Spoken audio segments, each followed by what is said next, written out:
Hey everyone, it's Sekaar, and today we're going to be going over my Stamina Templar build for the Gold Road chapter that I've been using lately, and I absolutely love this build. It is everything that I want. I never really used to play too much StamPlar back in the day, but today is like nowadays, this is everything that I want. It has such good damage, good recovery, good resistances. It's just, wait, what's going on with my arm?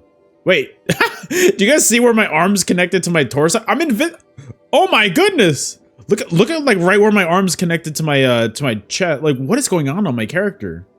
I have no idea. Anyways, sorry, I got distracted. I get distracted very easily. Anyways, guys, one quick announcement before we get started. I think we're about to hit 1,000 subscribers on our BG's channel, which is awesome. Thank you to everybody who's subscribed to that.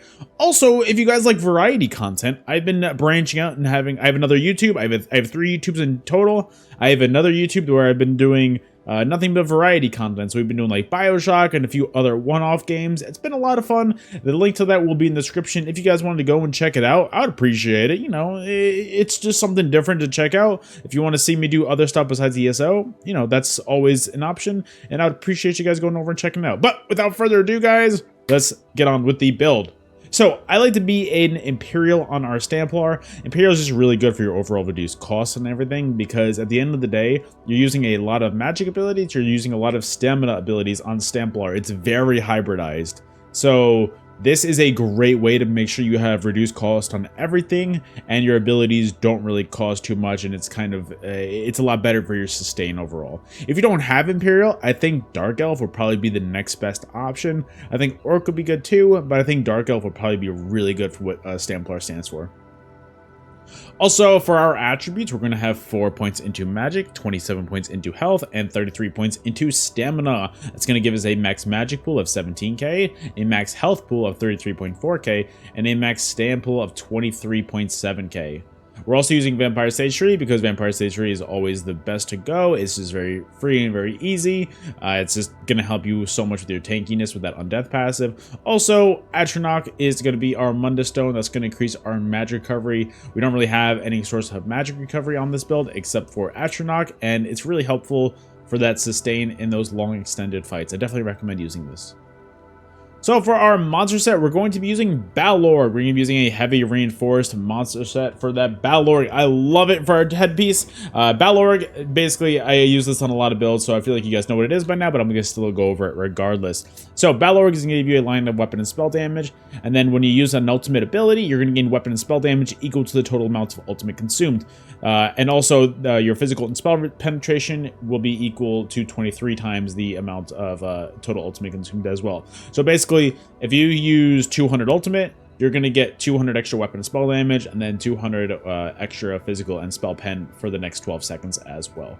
So that's huge. I definitely recommend using that. Did I say 23? 200 times 23 for the penetration? I don't remember. Either way, that's what it's going to be for Balorg. It's definitely one of the hardest hitting monster sets in the game. When you use your ult, it is absolutely disgusting. I'm just going to go forward a little bit because, you know, I'm good. It's spoiler territory.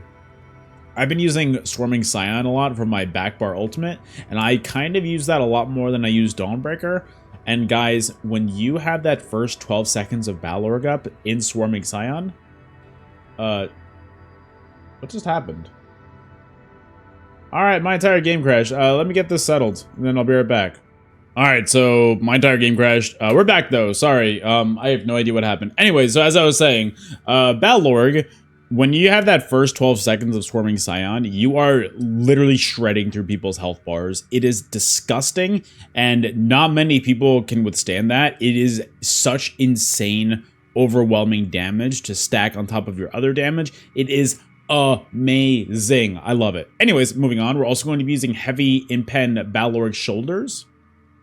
Heavy reinforced chest piece of the trainee. The reason why we have that is we have an extra slot in this build, and we always use trainee to get our max health up as high as possible.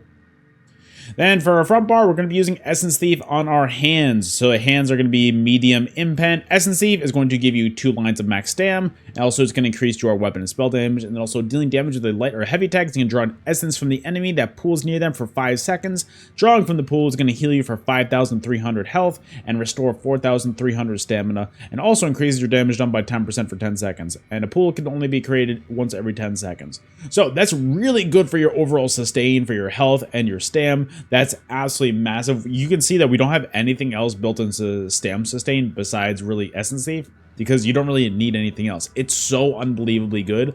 Make sure you heavy attack every once in a while when you're in a long fight. You heavy attack, get that Essence Thief proc, boom, your health is pretty much near, or your stam is pretty much near full again. So that's awesome. It's great for your overall damage too, because that's a unique damage done by 10% buff.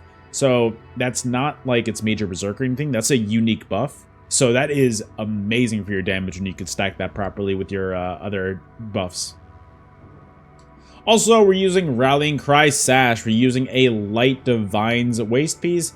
The reason why we're using this is because Rallying Cry is going to give you a line of crit chance, max magic, another line of crit chance, and while Battle Spirit is active, critically healing yourself or an ally is going to cause you and up to 11 other group members within 12 meters of you to gain 300 weapon and spell damage and 1650 crit resist for 20 seconds. And then that lowers every time you have somebody else in your group. But really what's good about this is that extra little bit of crit resist is huge for your tankiness, and I definitely recommend it. It is one of the best, if not the best, back bar set in the game, and it's just really nice to complement with the rest of your damage too, because look, I'll take any extra 300 weapon and spell damage that I can get as well. Like, why not? And then we also have a medium impen legs of the Essence Thief, and then medium impen feet of the Essence Thief as well. Our jewelry is both going to be Rallying Cry pieces. For our rings, both are going to be infused with weapon and spell damage enchantments on it. And then our mythic is going to be Satan the Seducer, infused with a weapon and spell damage enchantment on it. I've been putting Satan the Seducer on everything. It's a very easy grind for those of you guys that have your mythics unlocked. I definitely recommend doing this. I think everybody that I know has completed all of the leads in under an hour, so there is no excuse to not have this, in my opinion. So Satan the Seducer is the best mythic in the game, in my opinion. So what it does is, the one piece is, while you're in combat, you're going to gain one of 5 random major buffs, which changes every 10 seconds. Enemies within 12 meters of you are going to gain one of 5 random minor debuffs, depending on which buff you have. So it's going to correlate with what you have, and basically what it does is the corresponding buffs and debuffs are: when you have major berserk, your enemies are going to have minor maim. When you have major resolve, your enemies are going to have minor breach. When you have major force, your enemies are going to have minor brittle, major evasion, minor vulnerability, major courage, and minor cowardice. There's a few things that I wanted to talk about real quick before we moved on. So a lot of people ask, hey, if you already have a buff, does it stack? Unfortunately, or does it still give it to you? Unfortunately, yes. So what we're all looking at is the major resolve part of that. So we basically have major resolve up at all times because that's just how our builds work. And yes, it's going to still give you that buff regardless, which it's unfortunate. But if you just learn how to play around it, the colors coordinate. And if you learn which one's which, it definitely helps you kind of time it out. It's only 10 seconds. You can wait that out. It's really not too bad. But what's really cool is if you have major berserk or major force or even major courage, that stacks with that Essence Thief pool. The amount of damage that you're doing with that is disgusting. I love it. And then also we're going to be using for our front bar weapons, we're going to be using dual wield maces of the Essence Thief. Main hand is going to be Nirnhoned with a poison damage enchantment on it. Our offhand is going to be sharpened with a disease enchantment on it. And then our back bar is going to be a Rallying Cry Ice Staff, defending with an increased weapon spell damage enchantment on it as well. And then moving on, let's go to our champion points from here, because I just like to do it from here. Our blue slottables are going to be Untamed Aggression, Fighting Finesse, Mastered Arms, and Wrathful Strikes. Our red slottables are going to be Survival Instincts, Fortified, Pain's Refuge, and Sustained by Suffering. And the green tree, what we really care about is Breakfall, Rationer, and Liquid Efficiency. And so let's go to our skills next. Our main spammable is going to be Biting Jabs, and it's honestly, guys, I know what you're all thinking. Biting Jabs, hasn't that been nerfed and changed? Yeah, it has, but once you get the hang of it, and once you actually get used to this, it's actually really good. I've been really digging using this a lot. It's actually really, I feel like the damage on this is sleeping nowadays compared to what it used to be. But it's also going to give you major brutality and sorcery for 10 seconds, so make sure you have this up at all times. That's really going to help your overall damage because you want your weapon spell damage as high as possible. Also, we have Camo Hunter on this build. Camo Hunter is going to basically be your source of major savagery and prophecy, so it's going to increase your weapon spell critical by 2,600. You're also going to get minor berserk for 5 seconds after dealing critical damage from the enemy's flank, so try to do that if you can. Also, I've got Toppling Charge on here. The reason why I've got Toppling Charge is it's a really good CC to use on your enemies. If you could time it really well with your other abilities, you could do some really nice damage. But on top of that, you also get major protection for 4 seconds. It's going to reduce your damage taken by 10%. So honestly, it's a really good CC, but it's also really good for your tankiness too.